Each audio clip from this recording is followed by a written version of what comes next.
What's going on, y'all? Welcome back to Clown Questions. Holy shit, I'm hype. I'm your host, Matt K. Maurer. How do I usually open this? Yeah, welcome back to Clown Questions, a show where there is no dumb questions, and there's only been one question on my mind the past couple of days here. Is Jerry Jones insane? I'll answer that later. The answer is yes. Spoiler alert. But yeah, good show for you guys. Top 10 moments of the week, game of the week, first interruption with Eric Dickerson, and some great questions for y'all today. So who's down to clown?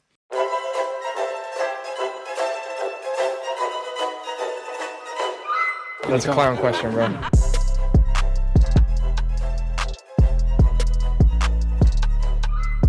So is Jerry Jones insane? Obviously, the clear answer to that question is yes. No shit, obviously. And obviously, what I'm referencing here is this guy coming to my team, number 11, Micah Parsons, has been traded to the Green Bay Packers. I'm wearing his jersey right now, number 11. I'm only kidding. This is a Jaden Reed jersey, but I can just take the Reed off and switch it to Parsons. But no, actually, Micah Parsons, he will be wearing number 1 for the Green Bay Packers, a number that hasn't been worn since Curly Lambeau. I thought Curly Lambeau's number was retired. It was kind of unofficially retired. No one had worn it. But I guess the Packers determined, yeah, I mean, we don't have to retire it technically. Not technically. The entire stadium is named after him. So I feel like Lambeau Field, that's bigger than getting your number retired. So Micah Parsons, he's going to be shouldering the load of the defense for at least the next 4 years, because upon the trade being done, the Packers agreed to a 4-year, $188 million deal, good for $47 million a year. $136 million of that is guaranteed. I think we're giving him something like $30-40 million signing bonus. So Cowboys wouldn't pay him, and the Packers said, hey, we'll pay him. Just trade him over to us. I didn't talk about the compensation yet. Jerry Jones traded Parsons in exchange for 2 first-round picks, the Packers' next 2 first-round picks, 2 total, so 2026 and 2027, and 3-time Pro Bowler Kenny Clark. Shout out Kenny Clark, man. I'm really going to miss him. One of the best nose tackles in the league. I heard he had maybe a bit of a down year last year, but great player for the Packers. Played for us for 9 seasons. So, Kenny, you will be sorely missed. Despite how excited all of us Packers fans are, we will miss you. But, yeah, it's hard not to get excited about this Micah Parsons deal. And, yeah, Jerry Jones is insane. He is an insane person for making this trade. I think Jerry wanted to pay him. I think he wanted to give him like $500,000 less than TJ Watt.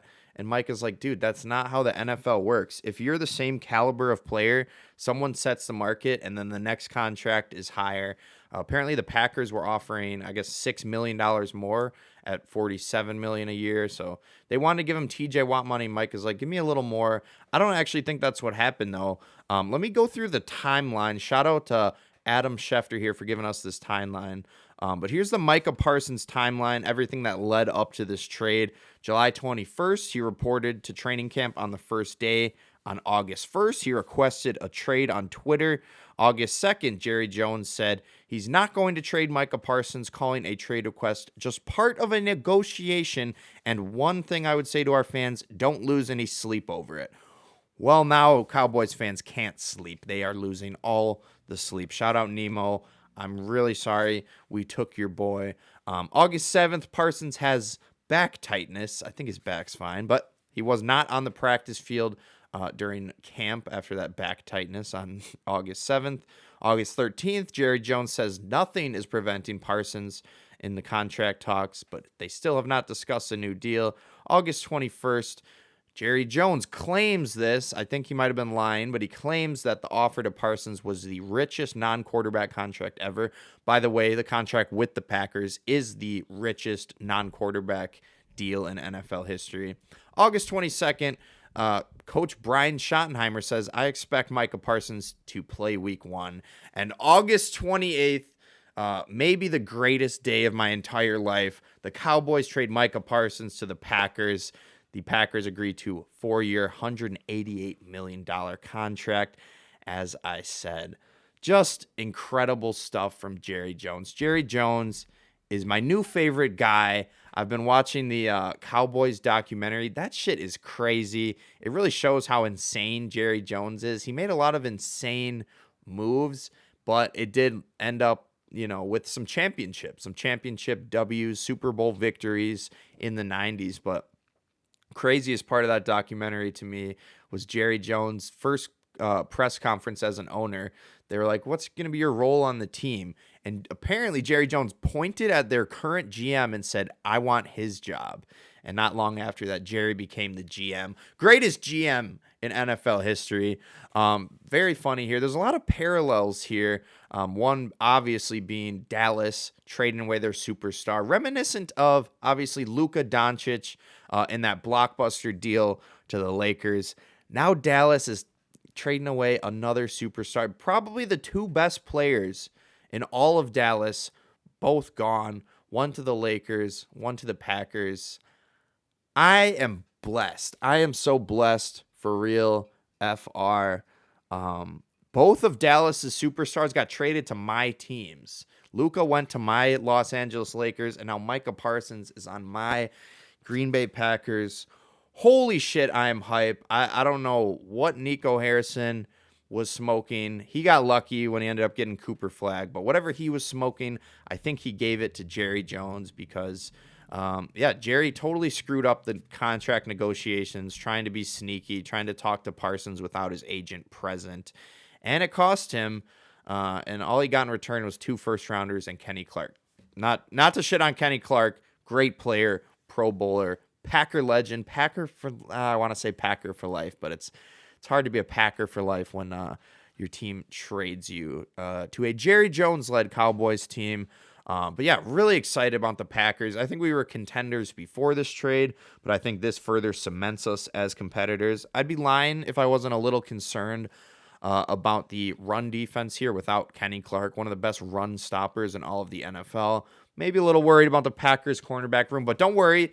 Bo Melton is here, our wide receiver turned cornerback. He did make the team. I was pretty surprised that we cut Corey Ballentine in favor of Bo Melton, but that just that gives me some more confidence in Melton that, Corey Ballentine had been a solid corner for the Packers. I'm getting on a complete Packers tangent. What I meant to go into was obviously the Nico Harrison, Jerry Jones parallel, but a little bit maybe of the Reggie White parallel, the Charles Woodson parallel. To me, this Micah Parsons deal feels like that Reggie White deal. You sign one of the best defensive players. Now we trade for one of the best defensive players. But I don't know who's familiar with the story, but before Reggie White signed with the Packers, I believe it was our coach, Mike Holmgren at the time, if I'm correct here. I think he called and he either was talking to Reggie White or he left a message, but basically he got on the phone and said, Reggie, it's God. Come to Green Bay. And Reggie, very, very religious fella. He took that as God's word and he became a Packer. But yeah, it kind of makes me think maybe Brian Gutekunst. How do you say Gutekunst? Somewhat Gutekunst? It's a weird, probably German name, but the Packers GM, Brian Goot, we affectionately know him as Goot. My guess is he called Jerry Jones on the phone and said, Jerry, it's God. You need to trade Micah to Green Bay. You need to trade Micah to Green Bay. We need Kenny Clark on our team.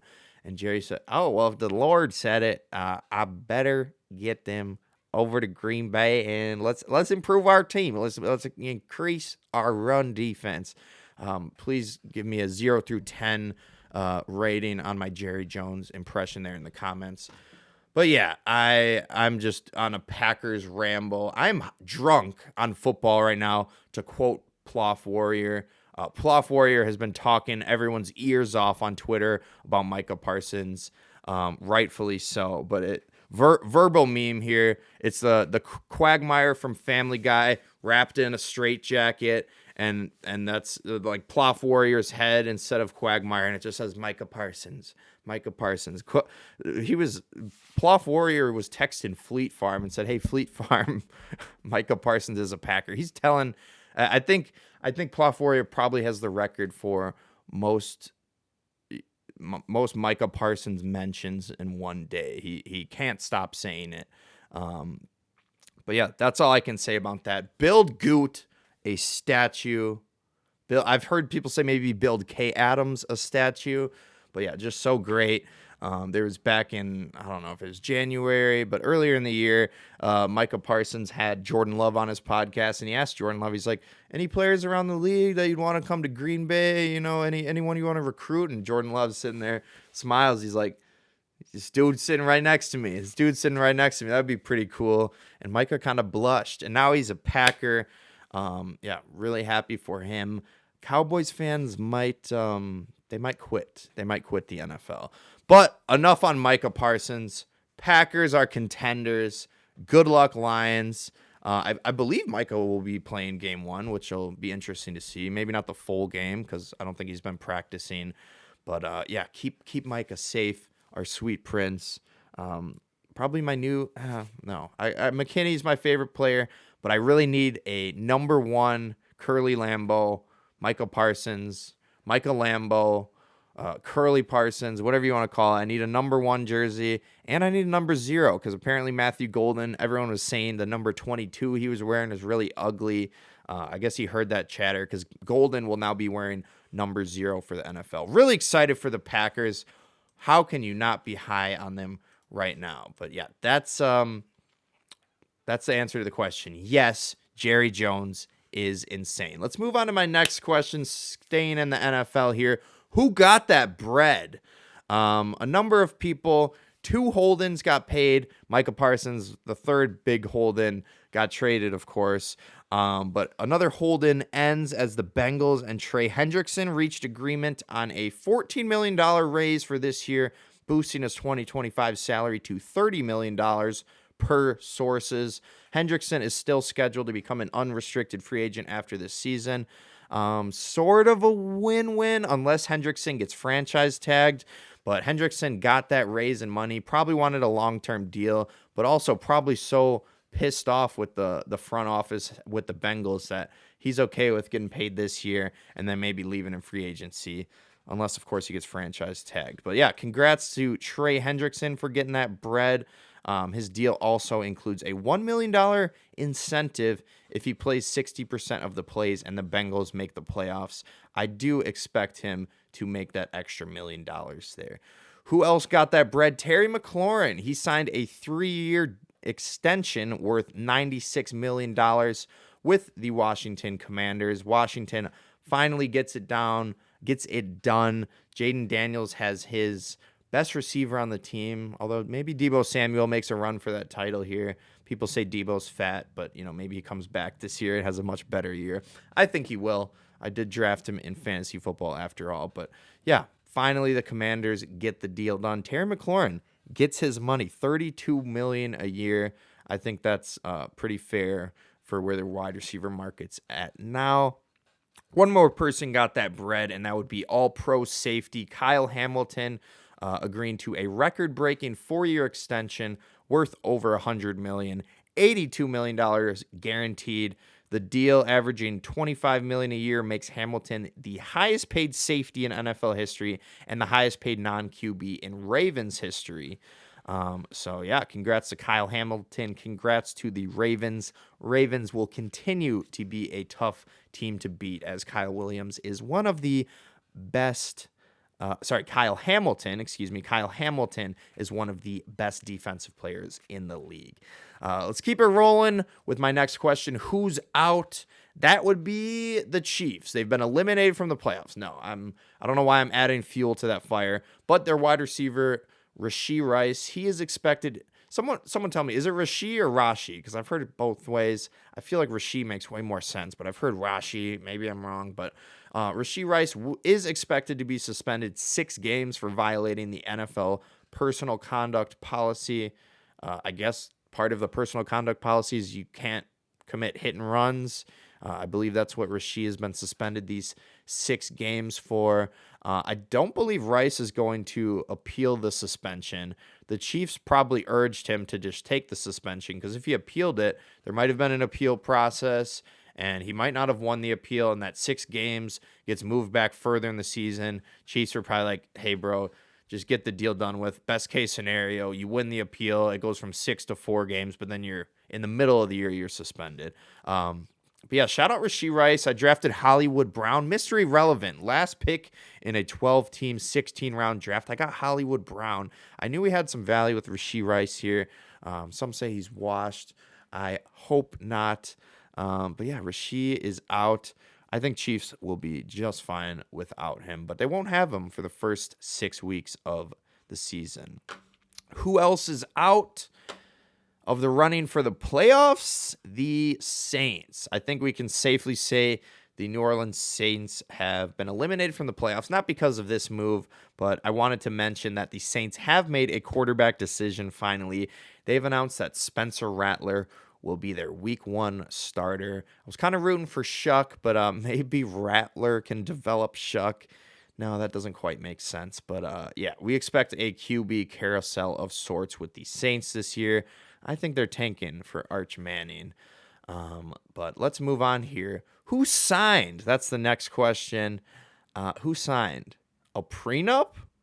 Hopefully Taylor Swift, because Travis Kelce has proposed. I know biggest news of the week. I know all you football fans are really excited about Taylor Swift and Kelce's engagement. Pretty funny that Killa Trav is still his nickname. They did a joint post. Taylor Swift said, "I'm marrying Killa Trav." So very funny there. But yeah, who signed a prenup? Probably Taylor Swift. She's got a lot more money than Travis Kelce. She doesn't want to have to give him $500 million if they ever get divorced. I don't think they're going to get divorced, but I just want to tell my girl Taylor, it's probably a good idea to get a prenup here. But yeah, rooting for them. A divorce album would rock, but let's hope they don't get divorced. And let's hope if they do, Swift has her prenup so Kelce doesn't turn into Jeff Bezos' ex-wife. Who else signed? That would be Rasul Douglas. I was a little bummed out about this. I wanted him to return to the Packers. Not to hate on our cornerbacks, but it's nice to have a veteran presence there alongside Nate Hobbs and Keyshawn Nixon, those veterans. But Rasul Douglas signs a 1-year deal with the Miami Dolphins for $3 million.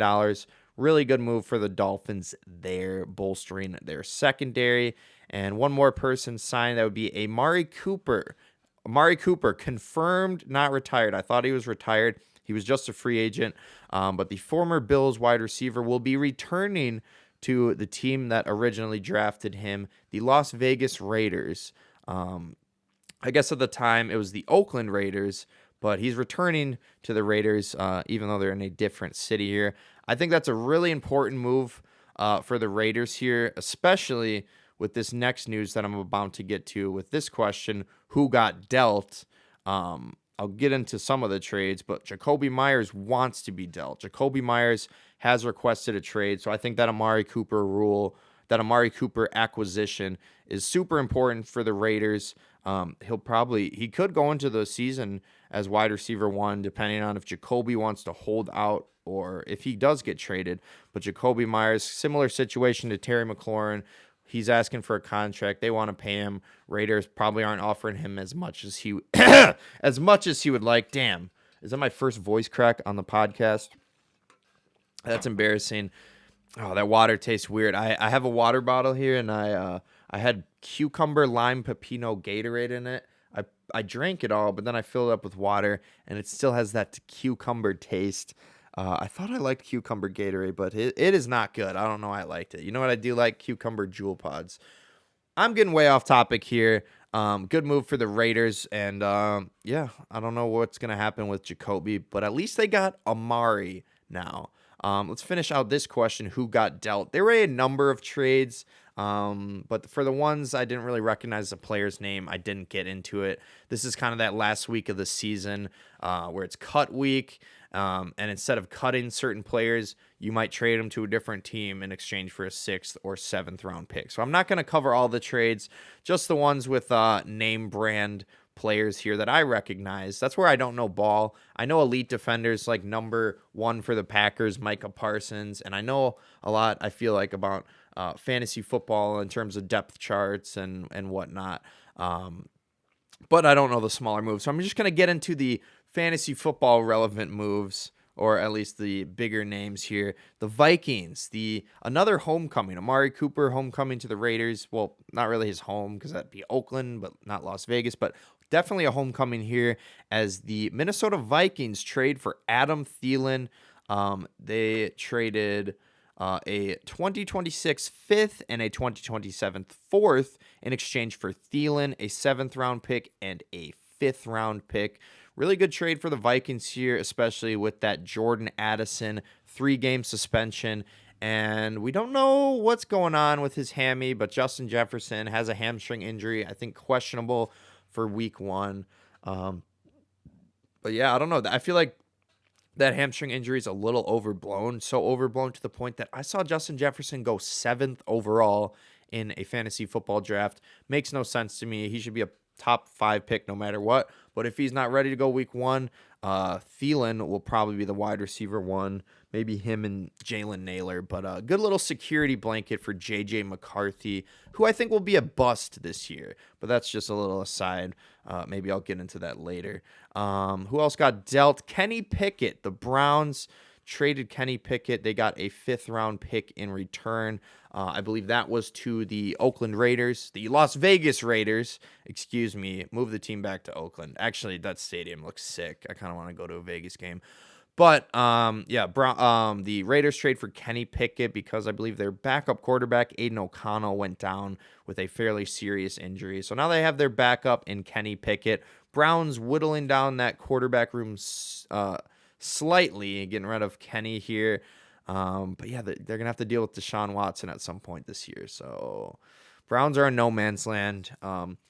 I'm not happy that Shedeur Sanders has been listed as QB3, but I think that's a strategic move because if he was the backup and Flacco was playing bad, the whole stadium's going to be chanting, "We want Sanders. We want Sanders." Speaking of Sanders, Shiloh Sanders got cut, probably incidentally after punching someone in the face. I'll talk a little more Shedeur Sanders, not Shiloh, for the first interruption. But let me get to the last trade that I think is very impactful from at least a fantasy football perspective. Brian Robinson, he gets traded to the San Francisco 49ers in addition for a 6th-round pick. Good move for the 49ers, who have Christian McCaffrey, who, when healthy, probably the best running back in the league.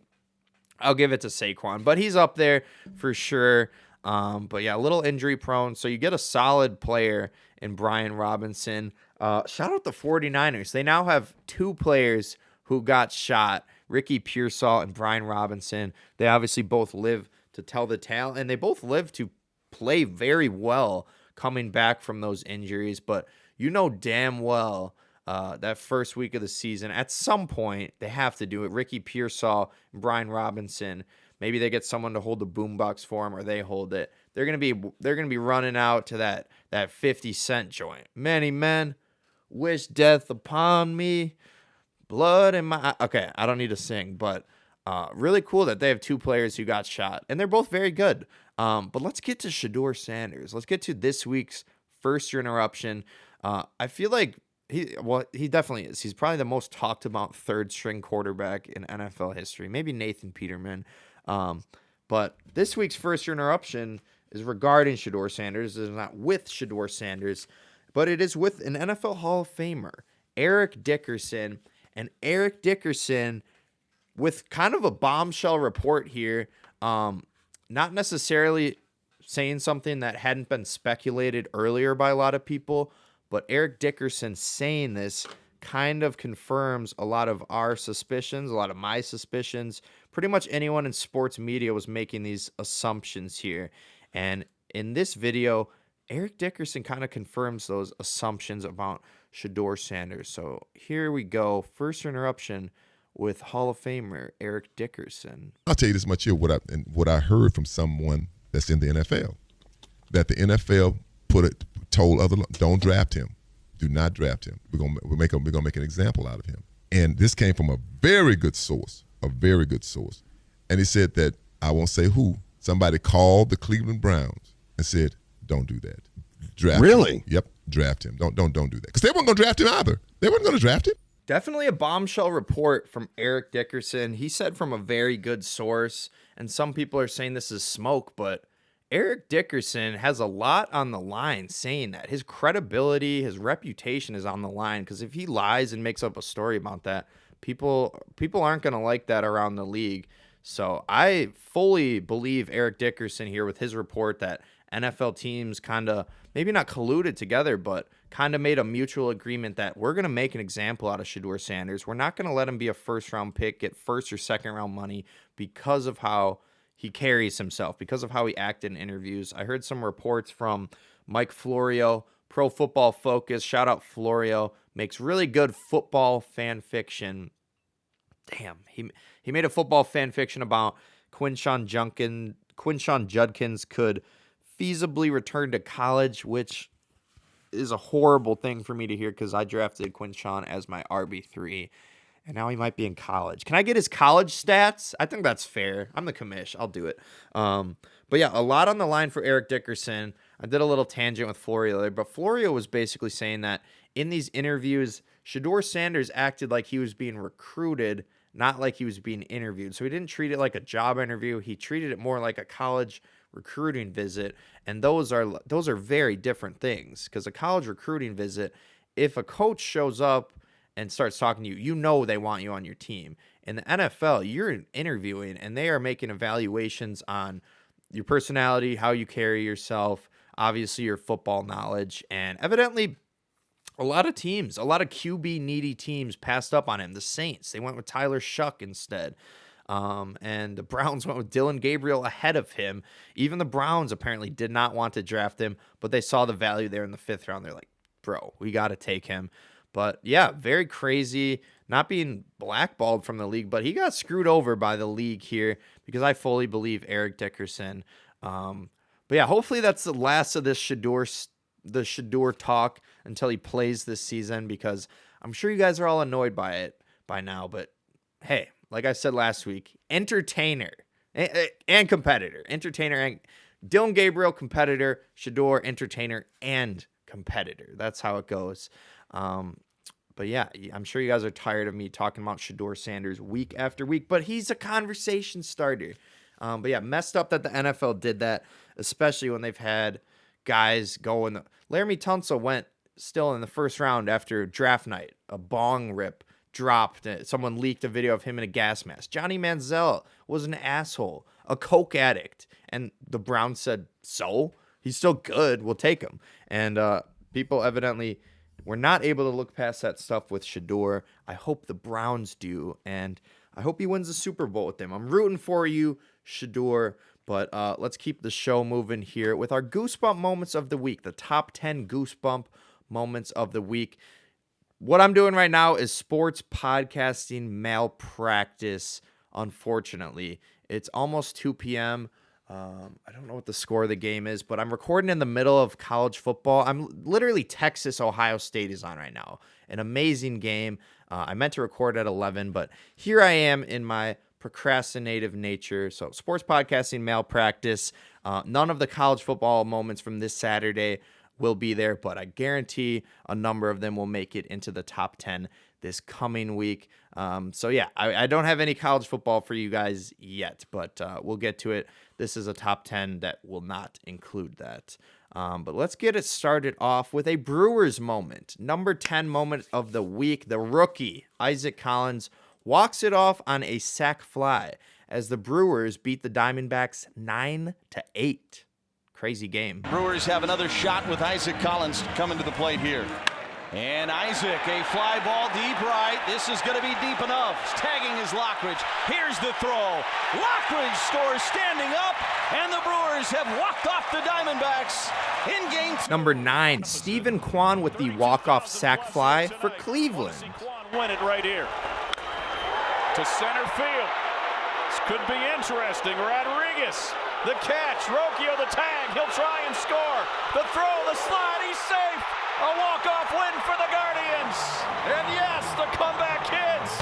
Strike again. Number 8, Kyle Manzaro wins it for the Guardians. In 10, another Guardians walk-off. Line drive, base hit. That will do it. Martinez scores. Book it. In 10, the Guardians take the series on an 0-2 walk-off hit by Kyle Manzardo with 2 outs. Number 7, Lourdes Gurriel Jr. walks it off in dramatic fashion for the Diamondbacks. Gurriel pokes it into left center. Here comes Corbin, and Lourdes walks it off. And for the second straight game, the Diamondbacks walk it off. Final score 6-5. Lourdes, your walk-off hero. Number 6, Malcolm Hartzog Jr. with an impressive pick to ice the game. Up top, in danger territory. Dirty. It's picked off by Hartzog. Atonement and redemption for Hartzog. Number 5, Brandon Nimmo's game-ending hit wins a big one for the Mets over the Phillies. And Brandon slashes it, base hit, and the Mets win the ball game. 4 straight hits against a run in the bottom of the ninth. The Mets have beaten the Phillies 9 straight times at Citi Field. Number 4, Jock Peterson with an extra base hit to walk it off for the Rangers. And there's a swing, and that one will win it! Jock Peterson makes the Rangers a winner in the bottom of the ninth inning. Number 3, Young-Hoo Lee's walk-off base hit completes the Giants' sweep of the Cubs. Long drive, base hit. They're going to wave in the runner. Here's the throw home. This game is over. The Giants have swept the Cubs, and the wins keep on coming. They've won 5 in a row. Number 2, Alec Burleson's 4th hit of the night is a walk-off dinger. 2 outs in the ninth. Golf towards center. That's pretty well hit. At the track, hit the wall. It's gone. Burleson with a walk-off homer. Alec Burleson, Chip, have a night. His first career walk-off home run. Number 1 moment of the week, William Contreras rips home a walk-off homer as the Crew win. Contreras, high fly ball, deep left field. Did he get it? Yes, he did. It's a walk-off home run. William Contreras goes wild Bill and sends us home. What a finish. 2 outs, bottom of the ninth. And William Contreras with his first ever walk-off home run. William Contreras with his first ever walk-off home run. Sorry, I'm pulling my phone out, seeing if I missed anything. I am missing the game of the week with Texas here, with Texas versus Ohio State, 1-3. Come on, Matt. You gotta be in time for these game of the weeks. But yeah, goosebump moments. You love to see Brewers at number 10 and Brewers at number 1. William Contreras, maybe hottest power hitter in the league. Maybe Bryce Terang. Bryce Terang, I think, might lead the league in home runs since August. Brewers in a little bit of a rougher stretch here. Obviously, that's going to happen after you win 14 straight. It's not a sustainable win rate, but keep rolling, Brewers. We beat the Blue Jays last night. I hope we beat them today. Best record in the league versus second best record in the league. Maybe a little World Series preview. Sorry for saying that. Let me knock on some wood. I might be the jinx master, as my brother said. But yeah, good goosebump moments of the week. Looking forward to next week and the week after that and the week after that and the week after that, because we'll have football every week until February. Isn't that a beautiful thing to hear? We'll have football. I'm watching football out of the corner of my eye now. Hopefully I don't miss the end of this Texas-Ohio State game, but I shouldn't, because I only got a couple minutes left of the show. It's the game of the week.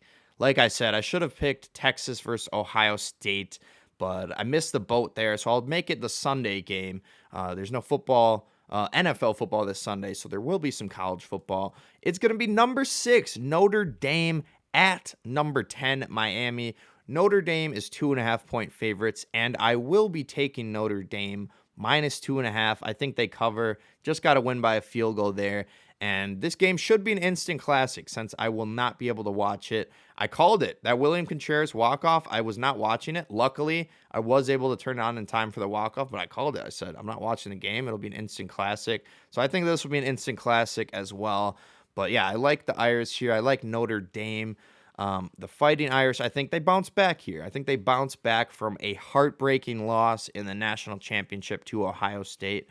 And this is probably a bad take, but low-key, I think loser of this game will be eliminated from the playoffs. Not literally, but I expect whoever loses this game will probably maybe lose again at one point. Although, no, it's a lot harder to get eliminated early now because it's 12 teams. So forget that. You got to win. You got to lose 3 to be officially eliminated. So if you lose 1, you still got that one maybe game of breathing room, especially if you're in the ACC or if you're playing good opponents. Like I assume Notre Dame's playing this year. Notre Dame played some shitty opponents last year, but it was such an easy schedule that I assume it'll be much harder this year. But yeah, give me the Irish with this top 10 matchup looming and a guy who doesn't know ball. I don't know why I'm insulting myself there. But with this top 10 matchup looming, a guy who doesn't know ball picking the Irish, people are still sitting here wondering, will it be the Catholics or the convicts?